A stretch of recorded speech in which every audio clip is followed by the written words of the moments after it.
You've heard colleagues say it. You may have heard parents say it. And maybe it's even been said to you. Did you forget to take your meds? Take your meds.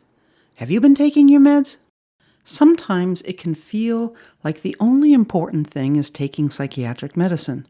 But the truth is, swallowing pills does not recover us. Swallowing pills does not make us better. Now, don't get me wrong. For many people, myself included, psychiatric medication can be a helpful tool in recovery. But most of us have learned that the pathway into recovery and the life that we want for ourselves means finding the right balance between the pills we may take and the things we do that help us get well and stay well. Personal medicine are the things we do that put a smile on our face and bring joy and meaning to our life. Personal medicine are also the smaller things we do to manage our distress and feel better. Importantly, personal medicine is not some personal concoction of herbs mixed with cough syrup or the like. Personal medicine is not something we take. Personal medicine is what we do to get well and be well. Here's the story about how I first came to discover personal medicine. I was interviewing peers during a research study. My research question was, how do people use psychiatric medicine to support their recovery? I expected that during the interviews, folks were going to tell me about their psychiatric pill medicine that they used and how it helped their recovery. However, I found that when asked to describe the use of psychiatric medicine, people spent a little time talking about pills, but also spent a lot of time describing other things they did to support their recovery. And then I met Joe. Joe is a person living with bipolar disorder in rural Kansas. And when I interviewed Joe, he said, "I think there's a lot of other things that's medication that's maybe not considered medication. There's things that you can do that does change what your body does, and it may not be medicine. I think one of the best mood stabilizers there is in life, maybe not for everyone, but for me, is math." Wow, Joe was telling me math was a mood stabilizer for him. I had never thought about things in quite that way before. In other words, although Joe used lithium and other mood-stabilizing psychiatric medicine in his recovery, he also found that doing complex mathematical problems at his kitchen table was also a type of mood stabilizer. At those times, when he felt he might be in the early stages of mania and was having trouble sleeping, he would get out a book of math problems, sit at his kitchen table, and work on solving them. How was that helpful? Well, successfully solving complex math problems raised Joe's self-esteem and helped him exert mastery and control, and reminded him that he was still in the driver's seat of his life, even when in the early stages of mania. He didn't have to get swept away into a full-blown manic episode. Doing math problems helped reassure Joe and boost his self-confidence. Math was powerful personal medicine for Joe.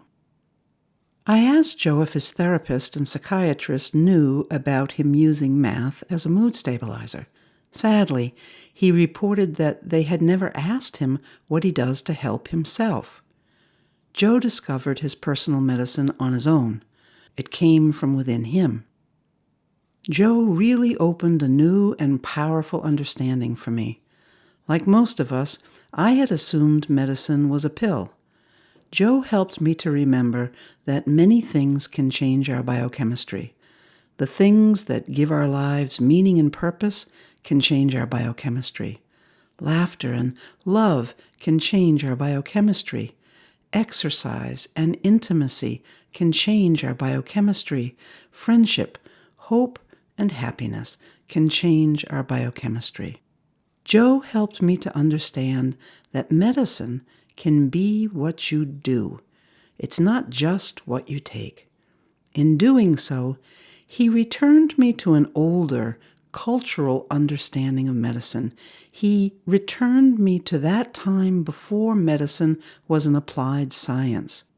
He returned me to a time when health and healing, sickness and suffering was the stuff of interpersonal care practiced in villages and tribes and faith communities around the world. As humans, we have the capacity to create good medicine in our lives and in our communities. Some people say, personal medicine is just a metaphor. You don't really mean it's medicine, do you? But I say that personal medicine is medicine. It's not prescribed by a doctor or nurse, but I am reclaiming the word medicine and saying that within me and within you, there is an inner healer. There is wisdom within us, and personal medicine helps us look within and discover that wisdom.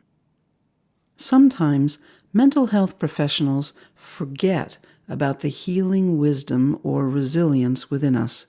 And that is why Joe's psychiatrist and therapist had not asked him about the power of math as a mood stabilizer. They forgot that health is co-created between the healer within us and the good treatment that is available to us. Healthcare is not a product that is bestowed upon us. We are part of co-creating healthcare. So yes, personal medicine is every bit a medicine as are the pills we may take. Personal medicine allows us to reclaim our inner healing wisdom. We don't always have to look outside of ourselves for the answers. There are probably as many types of personal medicine as there are people. Gardening to connect with the earth, reading scripture to feel closer to God, walking a pet to get our mind off the day's worries, playing a saxophone to breathe deeply in order to prevent a panic attack, lifting weights to channel anger and aggression. All of these are personal medicine and are vitally important to our well-being. Everyone has personal medicine, and we can cultivate new types of personal medicine to enhance our recovery. No one is too sick to have personal medicine. Some people think personal medicine are simply coping strategies, but this is not true. Coping strategies are generic. Personal medicine is deeply personal, and it comes from within us. Research on personal medicine shows that people who use it over time are more activated in their self-care, which leads to better health outcomes. Over time, folks add to their personal medicine, increasing their skills in managing distress and life's challenges. Personal medicine not only supports our mental health recovery, but can also sometimes support our physical health and wellness goals. For instance, one of my personal medicines is walking my dog early in the morning. It helps me connect with nature and relaxes me. However, walking is great exercise, which is good for my health as well as my mental health. Personal medicine really does help, and I urge you to discover yours.